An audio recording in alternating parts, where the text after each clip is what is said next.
ብዙ እውነት ያለበት ብዙ የከበሩ በሚመጡት ዘመናት ሊሆኑ ያሉ ክስተቶችን በዝርዝር ያስቀመጠልን መጽሐፍ ነው። አሁን ያለውን ያየኸውን አሁን ያለውን ከዚህ በኋላ ይሆን ዘንድ ያለውን ጻፍ ብሎ ባስጀመረው መንፈስ ነው እየተነጋገርን የመጣ ነው። ሊሆኑ ያሉ ነገሮች ከምዕራፍ 4 ጀምሮ ነው ብለናል። እስከ መጨረሻው ምዕራፍ ድረስ ገና ያልተፈጸሙ ሊፈጸሙ ያሉ ክስተቶች ናቸው። እኛ ሞር አሁን ያወራን የነበሩት ባለፉት ጊዜያቶች ከምዕራፍ 6 እስከ 18 የታላቁን መከራ ክስተት ነው እየተነጋገርን ያለ ነው። በዛ ውስጥ በጣም ያነሳናቸው 3 ሰባቶች 7 ይበዛዋል 3 ሰባቶችን እያየን መተናል። 7ቱ ማህተም 7ቱ መለከትና 7ቱ ጽዋ። ባለፈው ሳምንት 7ቱ ጽዋ ጨረስን። እንደዚህ ናቸው። እስከ 18ኛው ምዕራፍ ድረስ ያሉት 3 ሰባቶች 7 ማህተሞች ተፈተው ከማህተሞቹ መፈታት በኋላ የሆኑ ክስተቶች ነው ያየነው። ከዛ ደግሞ 7 መለከቶች ሲነፉ ከ7ቱ መለከቶች መነፋት ጋርም ተያይዞ የሆኑ ክስተቶች እንደገናም ባለፈው ሳምንት 7ቱ ጽዋዎች ፈሰው በፍጥነት ነው 7ቱ ጽዋዎች የፈሰሱት። አንዳንድ ሰዎች ጥያቄ ጠይቀው ነበር ባለፈው እሁድ ይሄ ሁሉ መቅሰፍት በአንድ ጊዜ እንዲህ የሆነ ከመጣ ሁሉ ሰው እንዴት አላለቀም የሚል ጥያቄ ጠየቁኝ ሰዎች አሉ። ከባድ ጥያቄ ነው።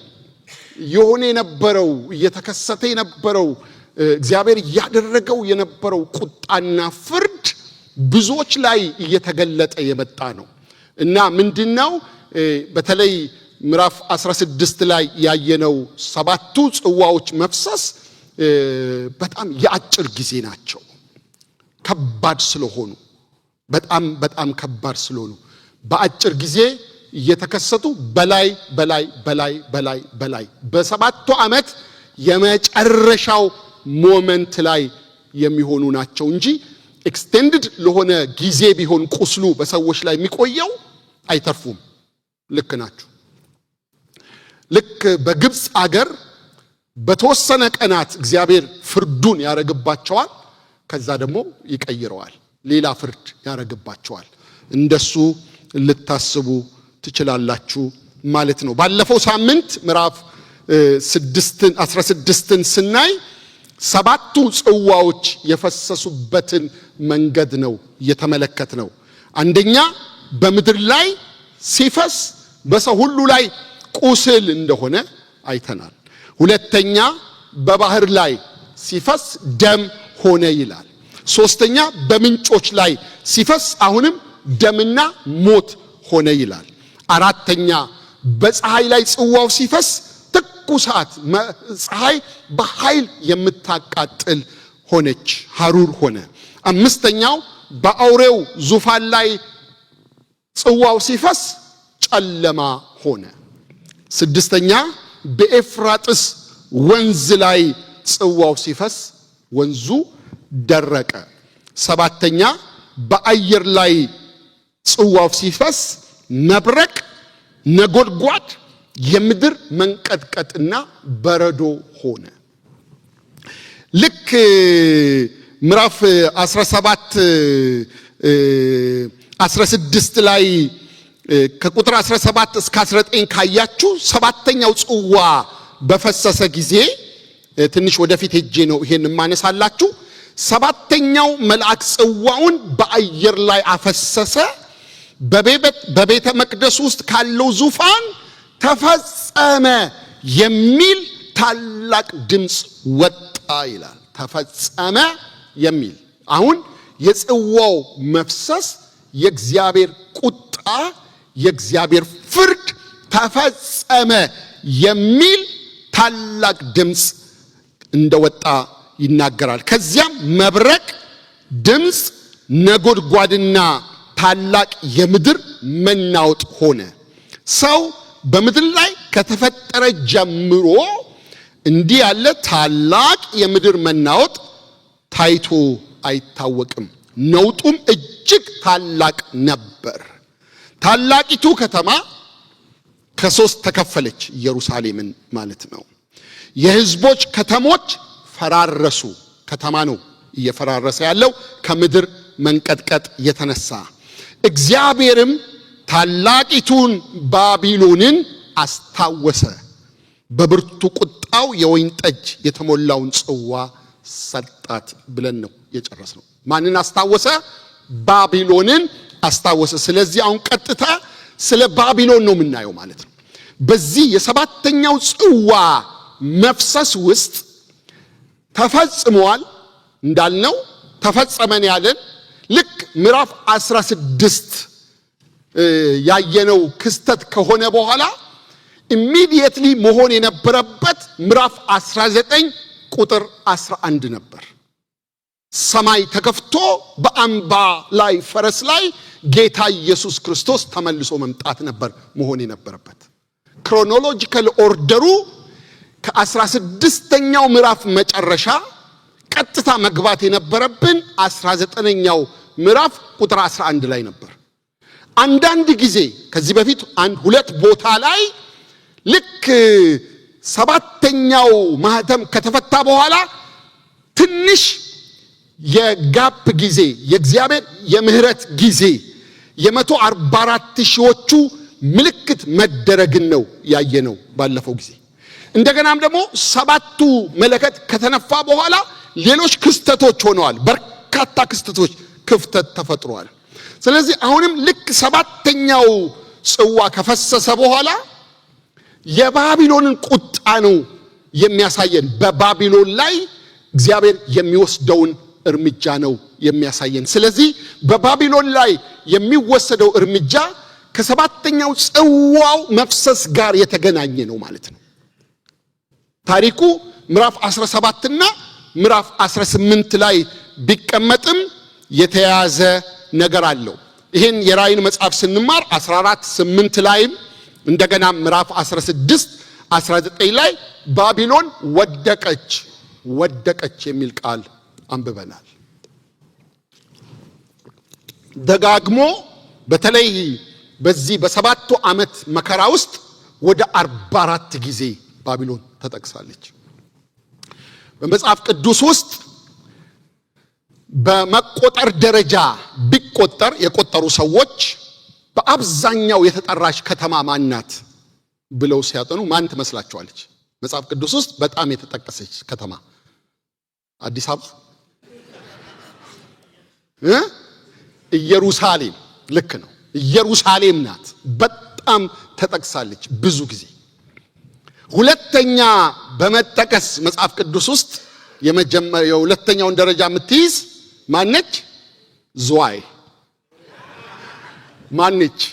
ባቢሎን ነች። በጣም ተደጋግማ ተጠቅሳለች። ዛሬ የምናያት እሷን ነው፣ ባቢሎንን ነው የምናየው። ባቢሎን ስሟ ለመጀመሪያ የተጠቀሰው ዘፍጥረት 10 ላይ ነው። በመጽሐፍ ቅዱስ ውስጥ 300 ጊዜ ስሟ ተጠቅሷል ይባላል። ባቢሎን 300 ጊዜ ያህል ስሟ ተጠቅሷል። እናንብበው ምዕራፍ 17ን ቆመን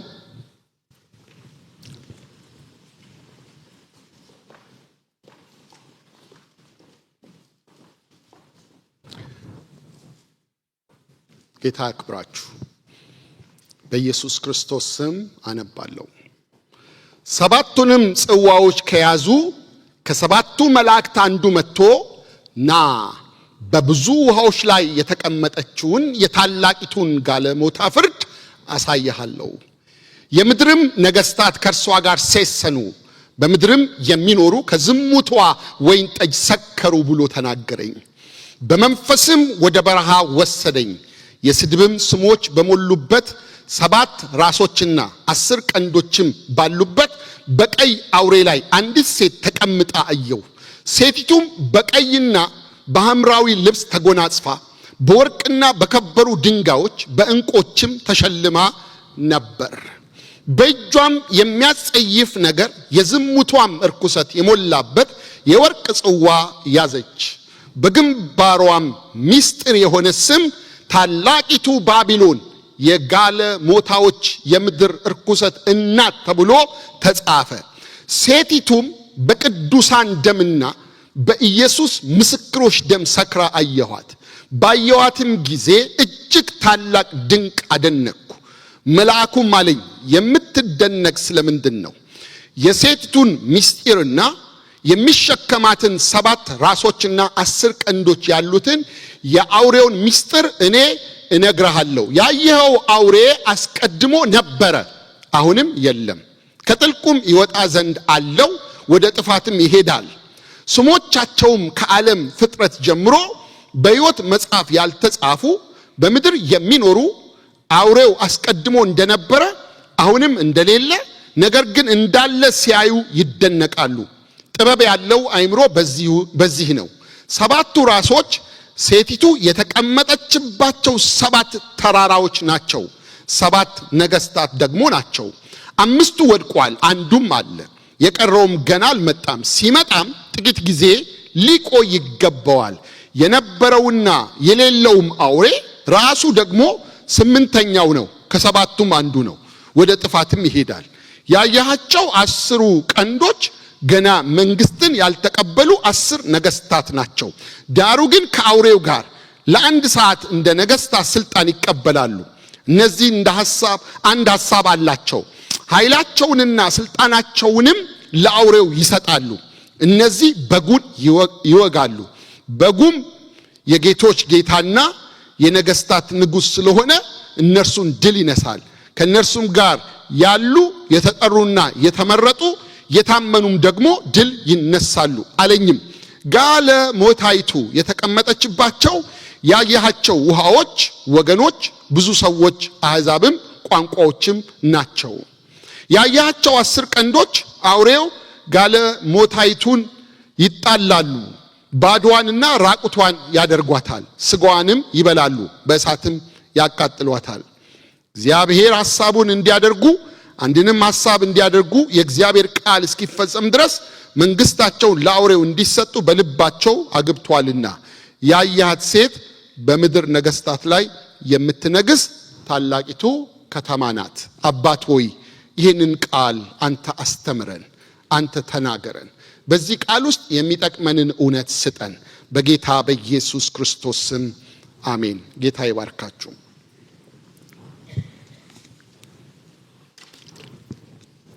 እውነት ለመናገር የራእይን መጽሐፍ ባጠናውባቸው ጊዜያቶች በጣም የከበደኝ ሳነበው ራሱ እየገረመኝ ያነበብኩት ይሄ ክፍል ነው። ግራ ያጋባቸዋል። 8ኛ ነው ይልና መልሶ ከ7ቱ አንዱ ነው ይላል። ያለ የሌለ ደግሞ ያለ ብሎ ደግሞ እንደገና ያመጣል። ትንሽ በጣም ለዚህ ነው አእምሮ ያለው ጥበብ ያለው ያስተውል የሚል ማሳሰቢያ ገብቶበታል። ለመረዳት ይሄንን ምዕራፍ 17ን በጣም አስቸግሮኛል። በጣም ዲፕ የሆነ ሐሳብ ያለበት ክፍል ነው። በጣም ካነበብኳቸው የራእይ 22ቱ ምዕራፎች ውስጥ ለኔ ታፈስት ምዕራፍ 17 ነው። ግን የገባኝን ያህል ለመነጋገር እንሞክራለን። በዚህ ክፍል ውስጥ በዋናነት የተነሳችው እንዳልነው ማናት?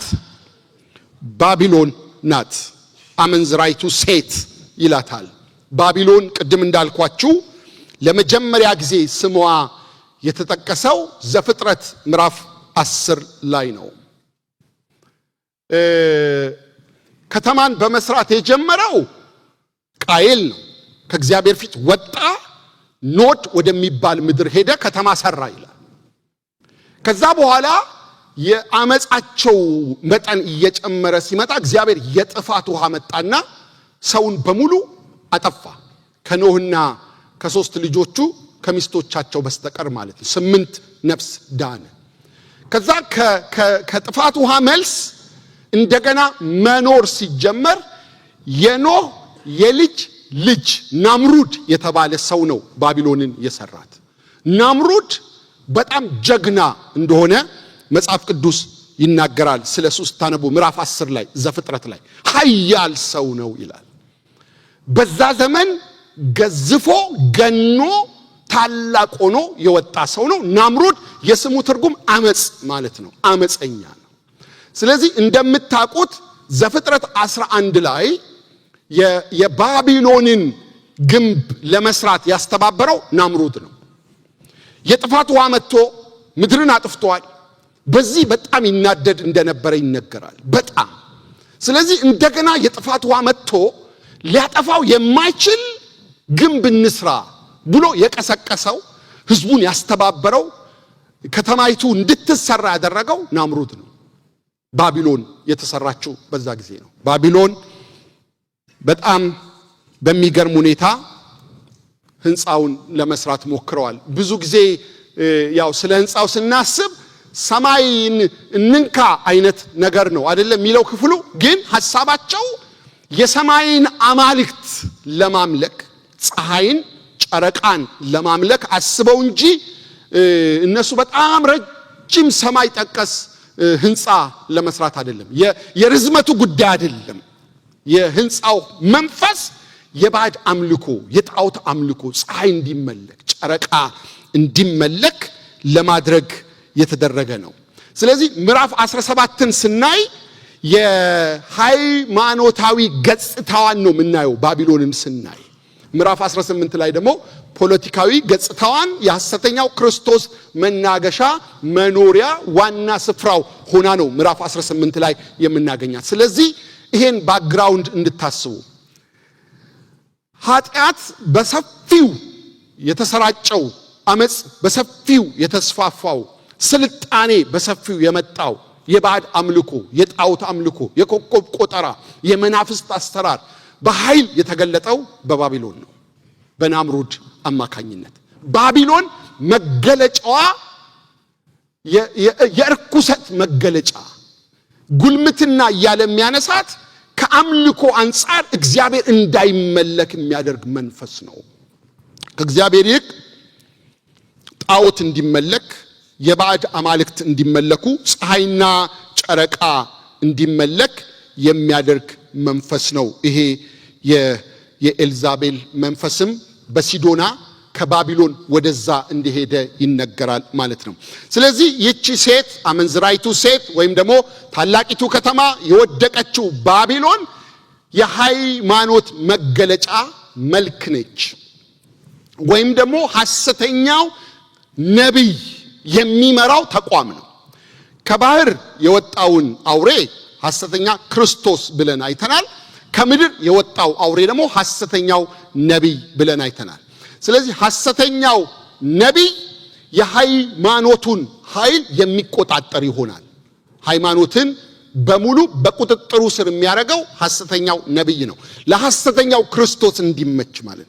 ስለዚህ ባቢሎንን ስናስብ ከሐሰተኛው ነቢይ አንጻር እንድናስብ የሃይማኖት መገለጫ፣ የሃይማኖት መልክ፣ እግዚአብሔር ሳይሆን ባዕድ አማልክት እንዲመለክ ያደረገ አሰራር እንደሆነ እንድታስቡ። ቁጥር 1 እስከ 18 አይተናል።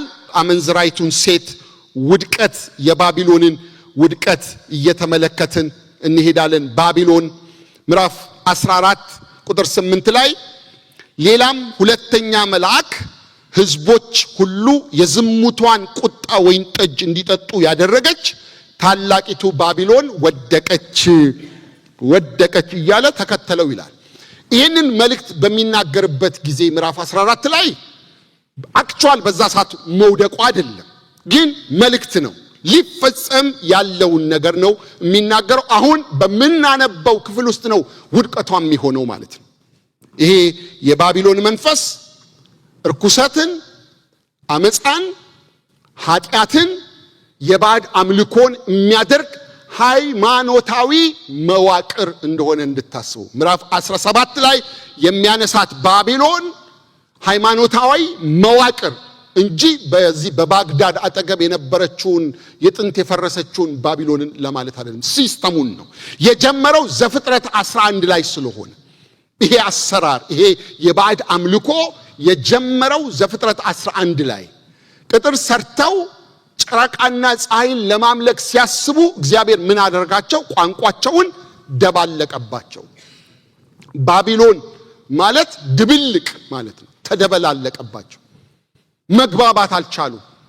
የጀመሩትን ስራ ያሰቡትን ነገር እንዳይቀጥሉ የሚያደርግ ክስተት ነው የሆነው። በጣም ሰፊ የሆነ የጠለቀ ነገር አለው። እዛ ውስጥ አልገባም። አምልኳቸው፣ የጣዖት አሰራራቸው፣ የዝሙት አካሄዳቸው በጣም አደገኛ የነበረ እግዚአብሔርን እጅግ የሚያስቆጣ ልምምድ ውስጥ እንዲገቡ ያደረገው ባቢሎን። የባቢሎን መንፈስ ደግሞ ተመልሶ በመጨረሻው ዘመን ስለሚያንሰራራ ሃይማኖቱን በሚቆጣጠረው በሐሰተኛው ነቢይ አማካኝነት እግዚአብሔር እንዳይመለክ ሐሰተኛው ክርስቶስ እንዲመለክ ስለሚያደርግ ታውቃላችሁ። ሮማውያን ዓለምን በገዙበት ዘመን ቄሳር እንዲመለክ አድርገዋል። ሰው እንዲመለክ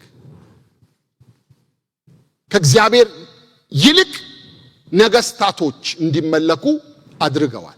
ስለዚህ በመጨረሻው ዘመን እሱ ገኖ ይመጣል። ሐሰተኛው ክርስቶስ እንዲመለክ የምታደርግ ናት እቺ ባቢሎን መንፈስ።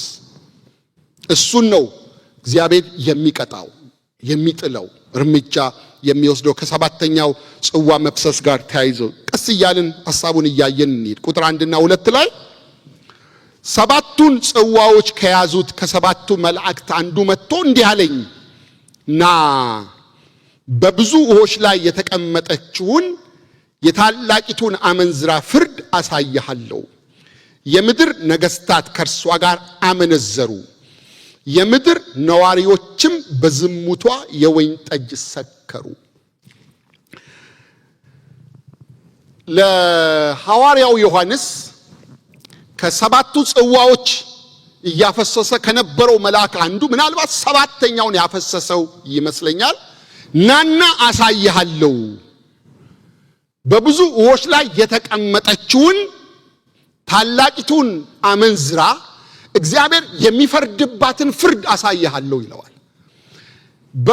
በውኆች ላይ የተቀመጠችውን የሚለው ልክ ቁጥር 15 ላይ ስትመጡ ይተረጉመዋል። ውኆች የሚለው ህዝቦችን፣ ነገስታቶችን፣ ኃያላንን እንደሆነ ይናገራል። ስለዚህ በህዝብ ላይ የሰለጠነች በውኆች ላይ የተቀመጠች ህዝብን በሙሉ በቁጥጥር ያደረገች በአንድ አወቃቀር ስር ያስቀመጠች ባቢሎን የሃይማኖት ሲስተም ከእግዚአብሔር ይልቅ ጣዖት እንዲመለክ ያደረገች፣ ነገስታቶች በዝሙቷ እንዲሴስኑ ያደረገች ማለት ከሷ ጋራ ወደ ባዕድ አምልኮ እንዲገቡ እግዚአብሔር እንዳይመለክ ጉዳዩ ሐሰተኛው ክርስቶስ እንዲመለክ ያስተባበረች፣ ይሄን ያደረገች። ይሄን የሚያረግ መጨረሻ ላይ ዓለም በኋላ እንመጣበታለን።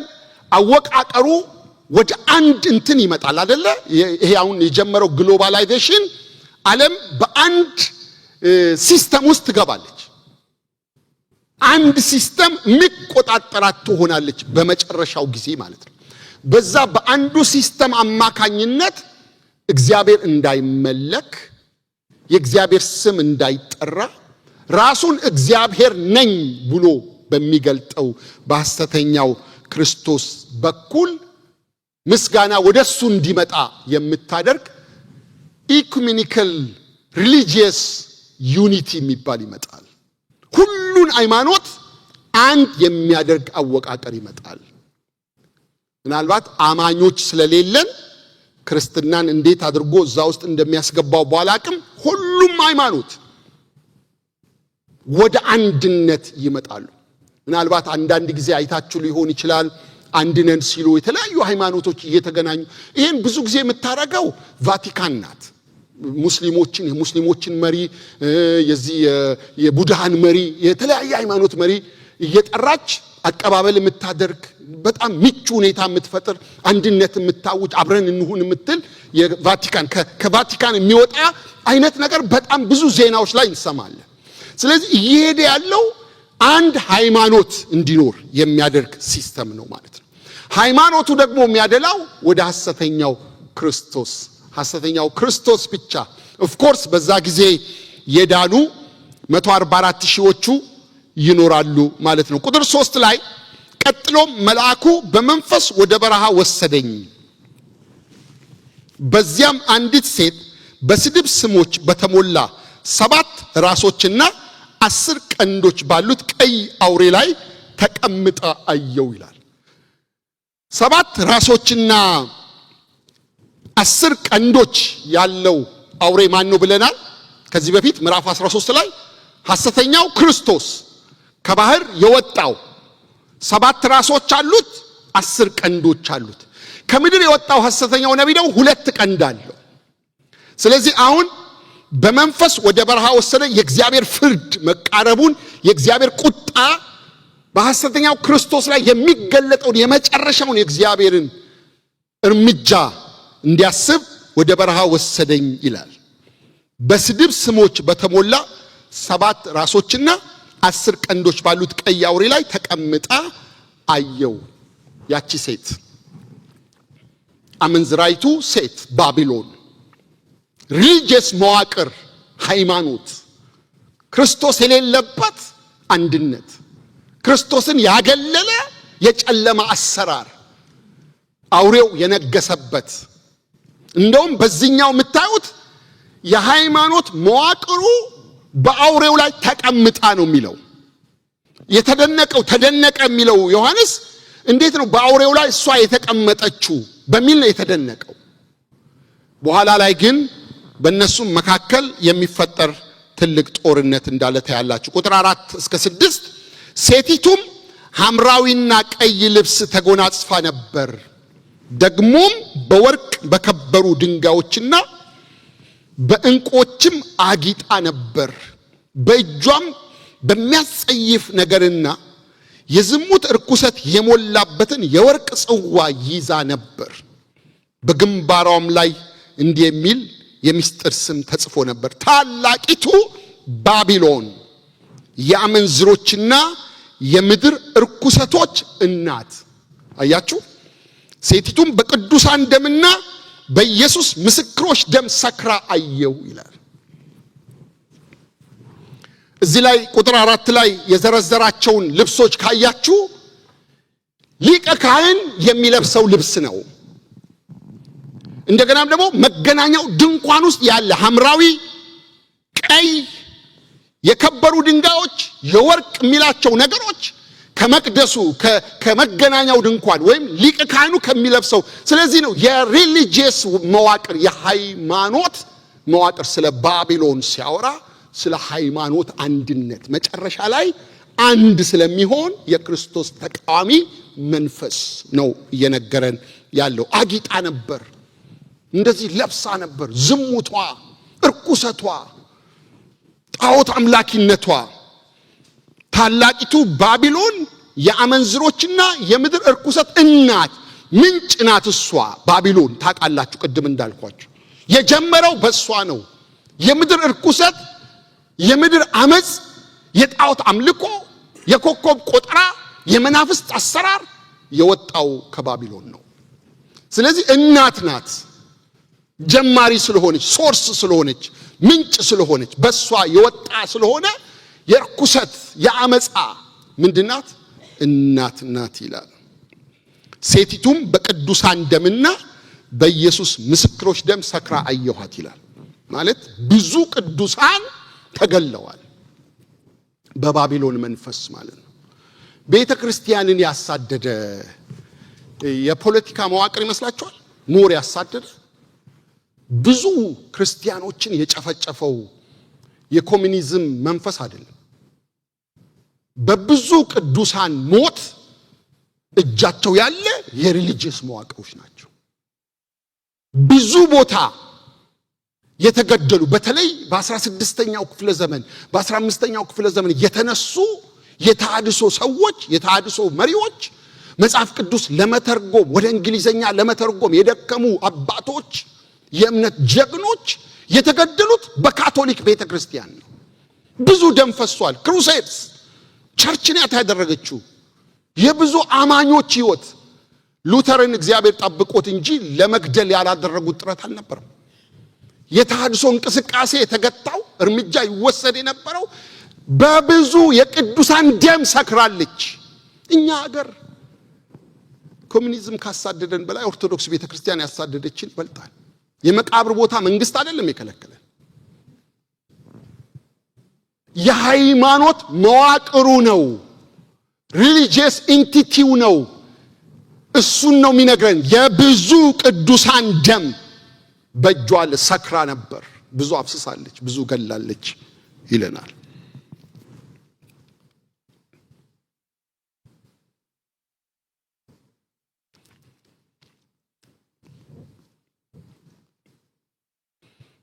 ባየኋትም ጊዜ እጅግ ተደነቅኩ ይላል ሲያያት ቁጥር 6 ላይ።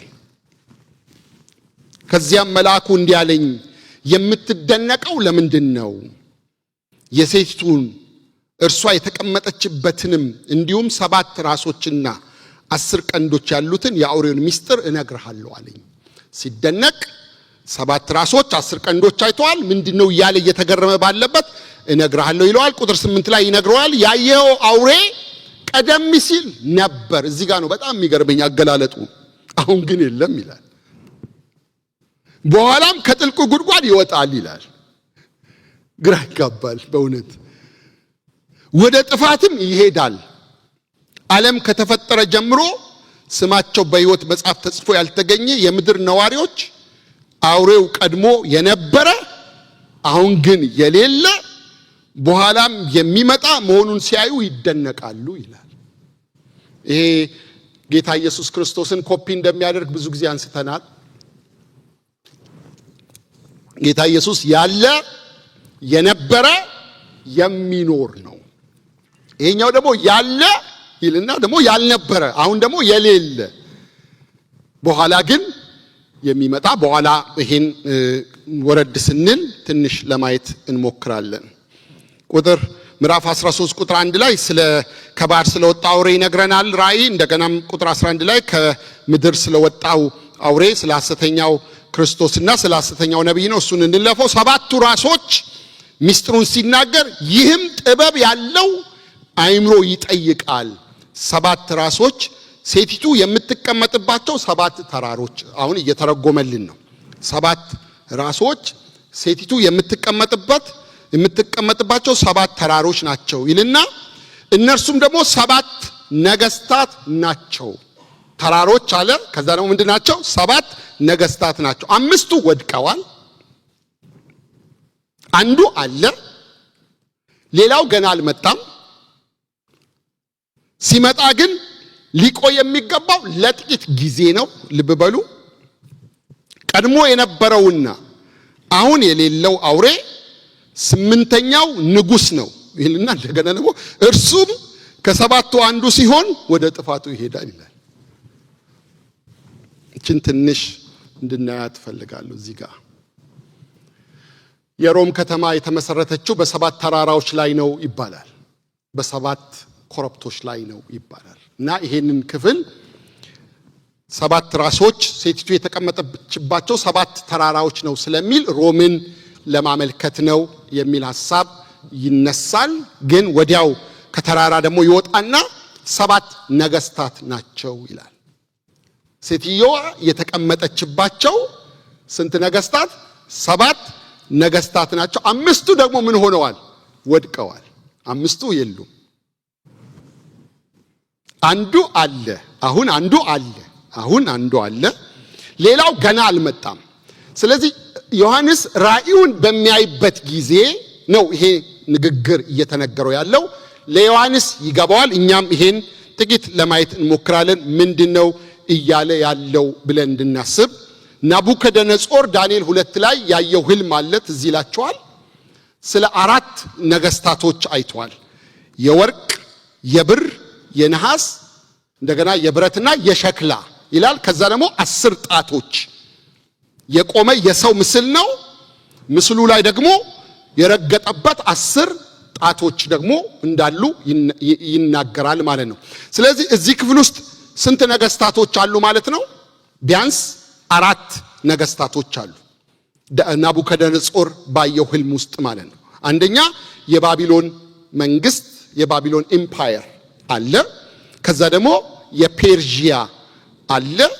ከዛ የግሪክ አለ። ከዛ የሮም አለ። በኋላ 10 ደግሞ የሚመጡ 10 ጣት የእግር ጣት የሚወክሉ 10 ነገስታቶች እዚሁ ራእይ ላይ የምናያቸው 7 ራሶች 10 ቀንዶች ብሎ ያስቀመጣቸው እዛ ቦታ ላይ ተመልሰና ያለ። ስለዚህ እዚህ ቦታ ላይ ስትመለከቱ በናቡከደነጾር በራሱ ስለሚጀምር እሱ የነበረበት መንግስት የባቢሎን መንግስት ነው። ስለዚህ አሁን ራእይ ላይ መጥቶ ራእይ ላይ የሚያየው 5ቱ ወድቀዋል አንዱ አሁን አለ ብሎ የሚለውን ትንሽ እንድታስቡ ነው። ከባቢሎን መንግስት ቀደም ብሎ የነበሩ 2 ደግሞ ኢምፓየሮች ነበሩ፣ ነገስታቶች ዓለምን የገዙ ኃያላን ነበሩ። አንዱ እስራኤልን ያወደመው አሶር፣ የአሶር ኢምፓየር አለ። ከአሶር ኢምፓየር ቀድሞ ደግሞ የግብጽ ኢምፓየር አለ። ስለዚህ ዓለም በኢምፓየር ደረጃ ዓለምን የመሩ የመጀመሪያ ግብጽ ናት። ከግብጽ ቀጥሎ አሶር ነው። ከአሶር ቀጥሎ ባቢሎን ነው። ባቢሎን በሜዶንና በፔርሺያ ተሸንፎ ሜዶንና ፋርስ ከዛ ያዙ አራተኛ። ከዛ የግሪክ መንግስት ነው የመጨረሻው። ዳንኤል ማነው ራእይ በሚጽፍበት ጊዜ ዓለምን ይገዛ የነበረው ማን ነው? የሮም መንግስት ነው። ስለዚህ ከሮም መንግስት በፊት የነበሩ 5ቶቹ እነማን ናቸው ማለት ነው? ግብጽ፣ አሶር፣ ባቢሎን፣ ሜዶንና ፔርሺያ፣ ግሪክ። 5ቱ ምን ሆነዋል ይላል? 5ቱ አሁን የሉም፣ ተሸንፈዋል፣ ወድቀዋል እየነገረው ነው ለዮሐንስ። 5ቱ የሉም። ቁጥር 10 ላይ እነርሱ ደግሞ 7 ነገስታት ናቸው። ጠቅላላ በታሪክ ውስጥ የሚነሱ 7 ነገስታቶች ናቸው። 5ቱ አሁን የሉም፣ አንዱ ግን አሁን አለ። የማ መንግስት? የሮም መንግስት። ዮሐንስ የነበረበት መንግስት አሁን አለ። ሌላው ገና አልመጣም። ሲመጣ ግን ሊቆይ የሚገባው ለጥቂት ጊዜ ነው። ይሄ መንግስት ማን ነው? የሐሰተኛው ክርስቶስ መንግስት ነው ማለት ነው። ይመጣል። ያልመጣ አለ። 7 ናቸው። 5ቱ አልፈዋል፣ አንዱ አሁን አለ፣ ሌላው ገና አልመጣም። ይመጣል ዓለምን የሚገዛ። ቅድም እንዳልኳችሁ እነዚህ የተነሱ ኃያላን ነገስታቶች ዓለምን ገዝተዋል፣ ዓለምን ተቆጣጥረዋል። በተለይ የሮም መንግስት በነበረበት ዘመን ደግሞ ቄሳሮች እንዲመለኩ አድርጓል። እና እዚህ ጋር ትንሽ ግራም ያጋባ አገላለጥ ይገልጣል። ቁጥር 11 ላይ ስትመለከቱ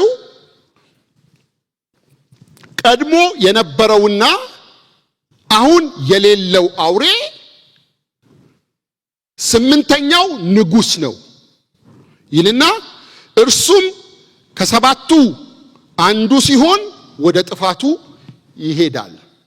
አንዳንድ ሰዎች ይሄንን ክፍል ሲተረጉሙ ቀድሞ የነበረው ዮሐንስ ራእዩን በሚያይበት ጊዜ የነበረው የሮም መንግስት ስለሆነ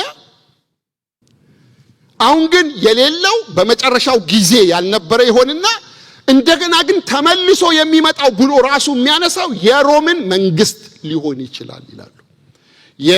የኢሮፕ ዩኒየን የተመሰረተው በሮም ሀገር ነው። የተጀመረው በሮም ነው።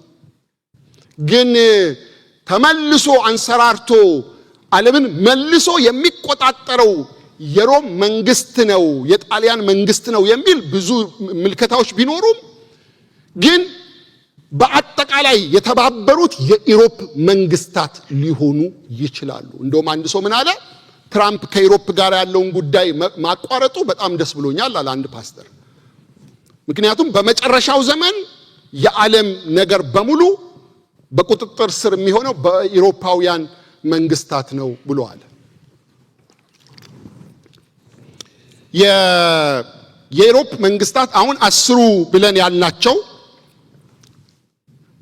ናቡከደነጾር ያየው ህልም አለ። ደግሞ እዚህ ጋር 10 ቀንዶች ብሎ ያነሳቸው አለ። 7 ራሶች 10 ቀንዶች ብሎ ደግሞ ነገስታት ናቸው። 7ቱ ራሶች 7ቱ ነገስታቶች ናቸው ብለዋል። ስለዚህ በናቡከደነጾር ህልም ውስጥ ከፊሉ ደካማ ከፊሉ ደግሞ ብርቱ አይደለ? ነገስታቶቹ እነዚህ 10 ጣቶች እኩል ኃይል የላቸውም። አሁን የኢሮፕ የተባበሩት የኢሮፕ መንግስታት ከ20 በላይ ናቸው። ምናልባት 22 23 አካባቢ ይሆናል ካልተሳሳትኩ። ግን ቋሚ የኢሮፕ አባላት የሚባሉት ቅድሚያ የሚሰጣቸው 10 መንግስታት አሉ ቋሚ የሚባሉት። ግን ከ10 ውስጥ እንግሊዝ አለች ወጣለች አሁን ከኢሮፕ መንግስታት ውስጥ። ምናልባት በኋላ ስትመለስ ቁጥሩ እንደተባለው ልክ ሊሆን ይችላል። ወይም ደግሞ 10 የሚለው ቃል ንግግር ሆኖ ብዙ ነገር ለማሳየት ለምን 10 ጊዜ በፊቴ ትመላለሳለህ ብትሉት አንድን ሰው ምን እያላችሁት ነው? ብዙ ጊዜ ለማለት 10 እንደ ብዙ ቁጥርም ሊጠቀስ ይችላል። እኔ ወደ ብራሰልስ በሄድኩ ጊዜ ቤልጂየም ባለፈው ሜይ ላይ የዩናይትድ ኔሽን ጽፈት ቤት የኢሮፕ የተባበሩት የኢሮፕን ጽፈት ቤት አይቼዋለሁ፣ ጎብኝቼዋለሁ። በራቸው ላይ ጽፈት ቤቱ በር ላይ ትልቅ የአውሬ ምስል አለ። ምስሉ ላይ የቆመች ሴት አለች።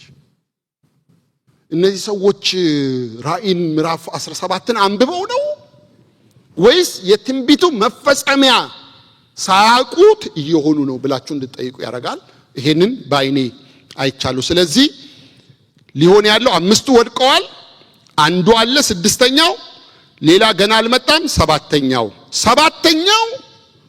the world empire, the revived Roman empire ይሉታል። ብዙ ሰዎች ሊሆን ይችላል ላይሆንም ይችላል። የ10 ቀንዶች ሚስጥር ያያቸው 10 ቀንዶች ገና መንግስትን ያልተቀበሉ 10 ነገስታት ናቸው። ራሱ ይተረጉምለታል። 10 ነገስታት ናቸው። ነገር ግን ከአውሬው ጋር ለአንድ ሰዓት እንዲነግሱ ስልጣን ይቀበላሉ። አንድ ሐሳብም አላቸው። ኃይላቸውንና ስልጣናቸው ለአውሬው ይሰጣሉ ይላል። እነዚህ 10 ቀንዶች 10 ነገስታት ናቸው። የኢሮፕ ነገስታት ሊሆኑ ይችላሉ ብለን እንውሰደው።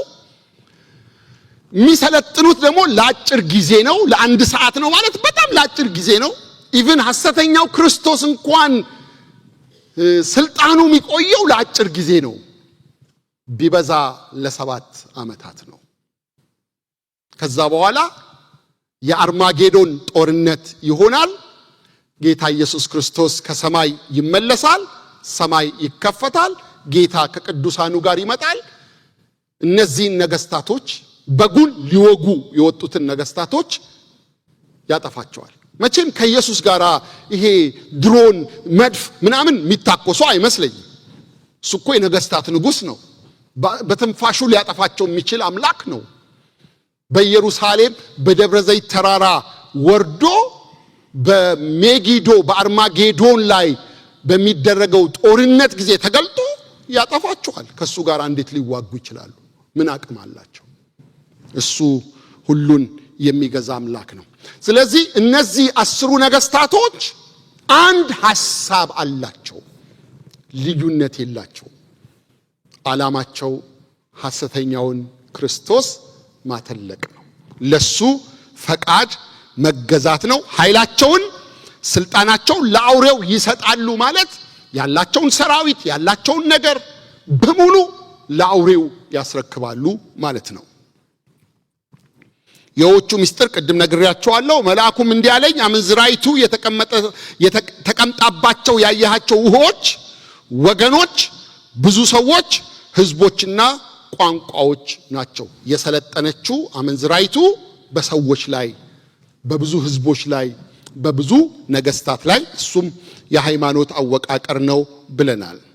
ቁጥር 18 ላይ ያያትም ሴት በምድር ነገስታት ላይ የምትነግስ ታላቂቱ ከተማ ናት ይላል። ያያት ሴት ታላቂቱ ከተማ ማናት? ባቢሎን ናት። ባቢሎን ወደቀች ተብሎ ተነግሮላታል። አሁንም የምትቆጣጠረው ሲስተም ነው። ይሄ ምዕራፍ 17 የሚያወራው ሃይማኖታዊውን መዋቅር፣ በአንድነት የሚቆሙ ልዩ ልዩ የሃይማኖት ተቋማትን የምትገዛ በዛ የምትሰለጥን እሱን ለማሳየት ነው። ይህች ታላቂው ከተማ አመንዝራይቱ ባቢሎን ነች። ሃይማኖታዊ ባቢሎን እንላታለን ማለት ነው። ነገር ግን እነዚህ የሃይማኖት ተቋማት ያልናቸውና እነዚህ ደግሞ 10 ነገስታቶች ሁሉን ነገር ወደ አውሬው ወደ ሐሰተኛው ክርስቶስ ያረጉ ይመጣሉ። ስልጣናቸውን ኃይላቸውን እሷም ህዝብን ሁሉ አስታ ወደ ሐሰተኛው ክርስቶስ እንዲሄዱ ታደርጋለች። ግን ይሄን ካደረገች በኋላ ይጣላሉ። አይፈልጋትም። ሁሉን በቁጥጥሩ ስር እንድታመጣለት ሃይማኖትን በሙሉ ሰብስባ አንድ አወቃቀር እንዲኖር አርጋ ለሐሰተኛው ክርስቶስ ካመቻቸች በኋላ እንደሚጣላት ቁጥር 16 ላይ ይናገራል። አውሬውና ያያቸው 10 ቀንዶች አመንዝራይቱን ይጠላዋታል፣ ባዶዋንና ራቁቷን ያስቀሯታል፣ ስጋዋን ይበላሉ፣ በእሳትም ያቃጥላሉ። ይጠፋል። ያ የሃይማኖቱ ሲስተም አወቃቀሩ ፖፑ ቢሆን ፓትሪያርኩ ቢሆን ሼኪው ቢሆን ኢማሙ ቢሆን የሚመሩ የሃይማኖትን አወቃቀር የያዙ ለሱ ምቹ ሁኔታ የፈጠሩን በሙሉ መጨረሻ አይፈልጋቸውም። ብቻውን መውጣት ስለሚፈልግ ማለት ነው። ማወቅ ያለብንን ነገር አንስቼ እንጨርሳለን። ታዲያ ይሄንን ስንማር እንዲህ አይነት ከበድ ያለ ሐሳብ ስናነሳ ምንድነው ለኛ ልናቀው የሚገባን ካላችሁ እግዚአብሔር ፈቃዱን የሚፈጽም አምላክ መሆኑን ማወቅ አለብን። የእግዚአብሔርን ፈቃድ ሊያስቆም የሚችል ሊከለክል የሚችል ኃይል የለም። እነዚህን የሚጠቀምባቸው እነዚህን ሐሰተኛ ክርስቶስንም አውሬውንም ሁሉንም የሚጠቀምባቸው ማን ነው? እግዚአብሔር ነው። ለዓላማው በመጨረሻው ሊፈርድባቸው ሊቀጣቸው የጥፋታቸው ሊሰጣቸው በእነሱ ይጠቀማል። ፈቃዱን ይፈጽማሉ።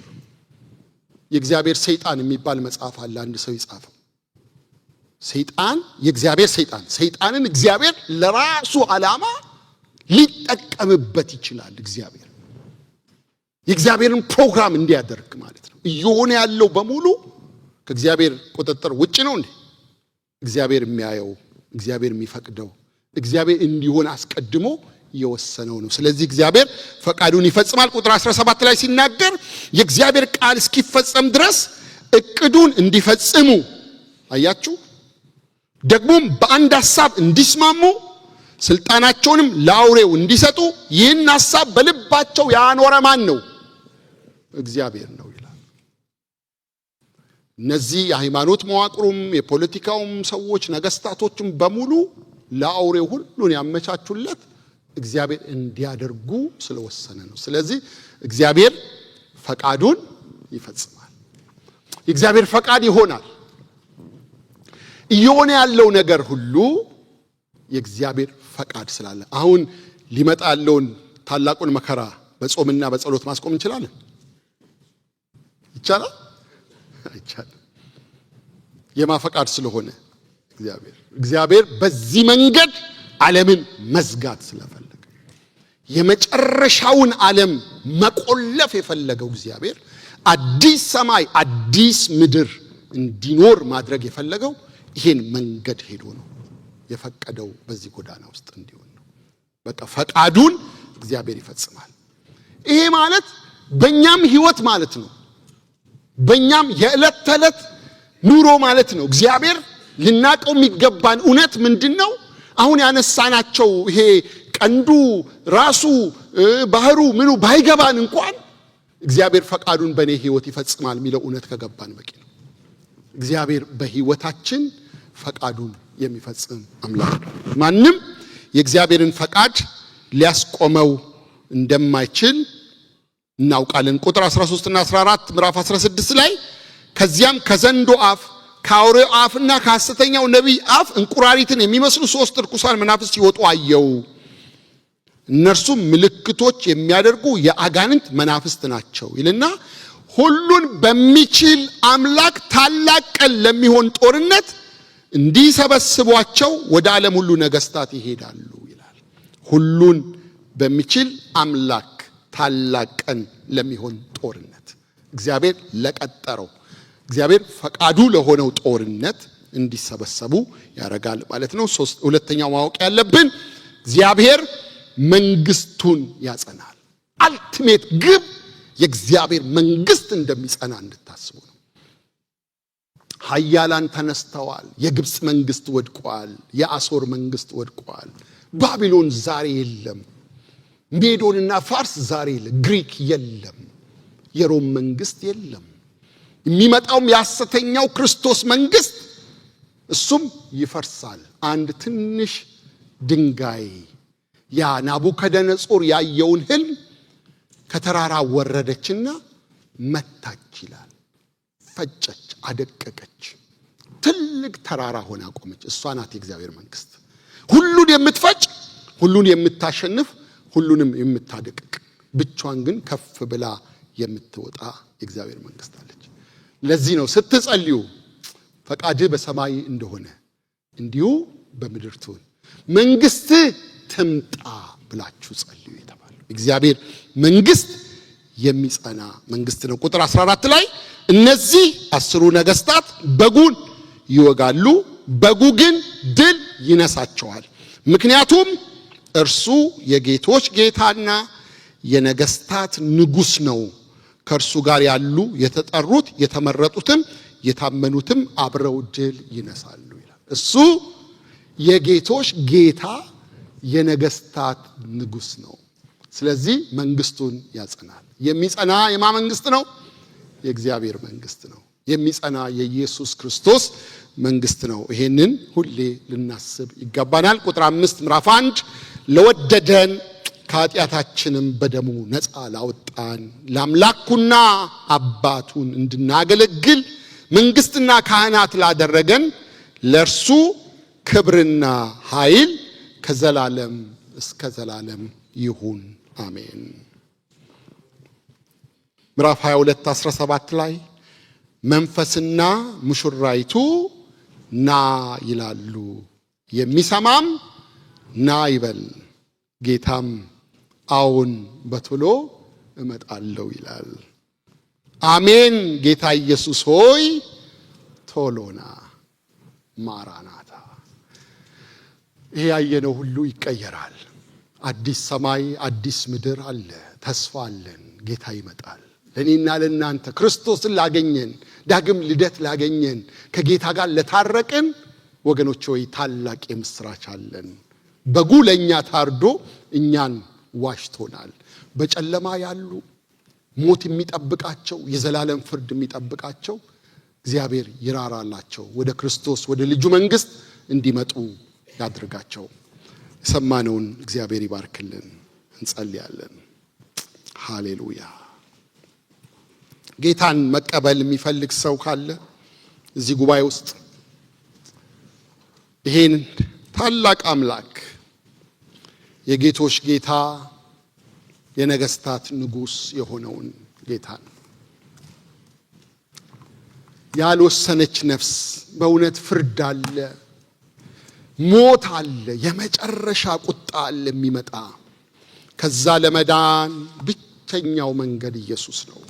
እዚህ ጉባኤ ውስጥም በሩቅ በቀጥታ ስርጭትም እየተካፈላችሁ ያላችሁ ጌታን የግል አዳኛችሁ አድርጋችሁ ያልተቀበላችሁ አላችሁ።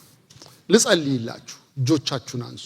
ጌታን መቀበል የምትፈልጉ በእውነት ጌታ ወደ ልባችሁ እንዲገባ እንዲነግስ፣ ስትሞቱ ወደ መንግስተ ሰማይ እንድትሄዱ እግዚአብሔር ይፈልጋል። እንድትጠፉ እግዚአብሔር አይፈልግም። ማንም እንዲጠፋ ስለማይፈልግ ነው እስካሁን የታገሰው። እግዚአብሔር ይታገሳል። ጌታ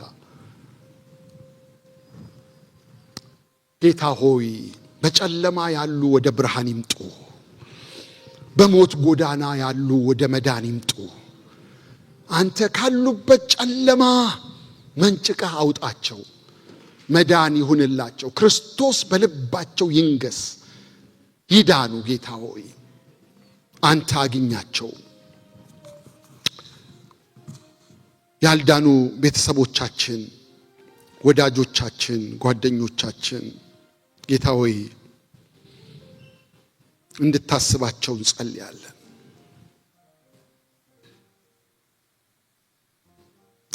አሁንም ጉባኤው አንድ መዝሙር ቢዘምር እንዲሁ እየጸለይን ካወቃችሁት እኛ ግን የሞተልንን አዳኝነቱን ንጉስነቱን እንሰብካለን የሚል መዝሙር አላለን። ድምጻችሁ ቅድም በጣም ደስ ይላል። እስቲ ዘምሩት ይሄንንም 1 3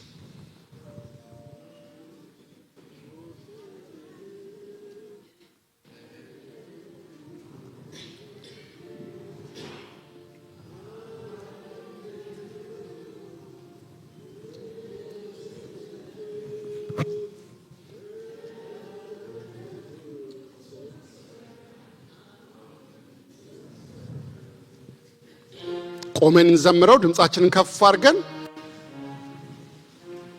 ጽጌ ጀምሪልን እስቲ አንቺ ድምጽ።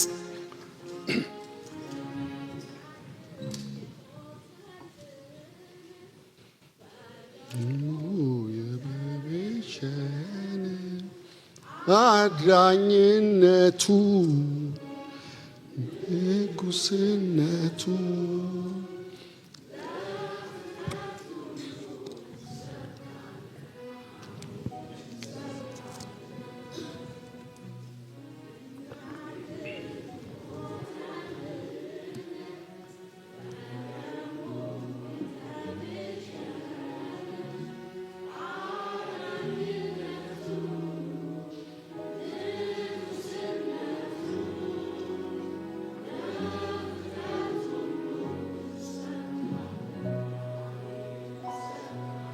ለመጨረሻ ጊዜ እኛ ግን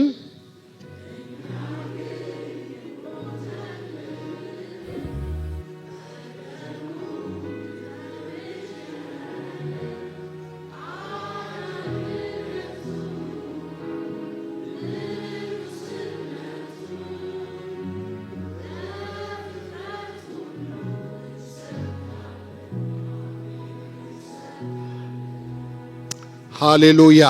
አምላካችን እግዚአብሔር ሆይ በክርስቶስ በኩል ስላዳንከን ከድቅድቅ ጨለማ ወደሚደነቅ ብርሃን ስላመጣህን እጅግ በጣም አርገን እናመሰግንሃለን። እኛ ግን የሞተልንን በደሙ የዋጀንን አዳኛችንን እንሰብካለን ብለን እንደዘመርን ጌታ ሆይ አንተ አዳኛችን ነህ፣ ንጉሳችን ነህ። በእኛ ላይ የምትሰለጥን አንተ ነህ።